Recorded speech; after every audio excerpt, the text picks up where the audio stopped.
அலி ஹாலிக் ஹாலிக் அவனை கூப்பிடுறால கவனி. ஹாலிக் உனக்கு தெரியுமா? ரமணானத்தை தெரியப்படுத்திவா, நம்ம சீக்கிரமா தொழுக போலாம். அல்லா ரமலான் வந்துருச்சா? இனிமே பசியோட இருக்கணுமே, தாக அடிக்குமே, என்ன செய்வேன்? விளையாட முடியாது. ஹாலிக் நீ தப்பா நினைக்கிற. ரமலான்னா நம்ம பத்னியா இருக்கிறது இல்ல, தாகமா இருக்கிறது இல்ல. ரமலான் நாள்ல சொர்க்கத்துடைய கதவெல்லாம் திறக்கப்படும், நரகத்துடைய கதவெல்லாம் மூடப்படும். ரமலான் நாள்ல நம்ம அதிகமா பாவம் மன்னிப்பு கேட்கணும்.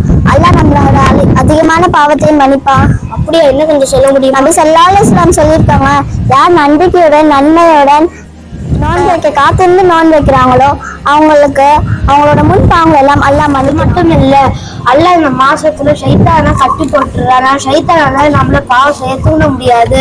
இந்த மாசத்துல நம்ம நிறைய நன்மை சேர்க்கலாம்.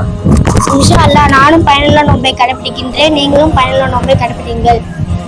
அஸ்ஸலாமு அலைக்கும் வரஹ்மத்துல்லாஹி வபரகாத்துஹு.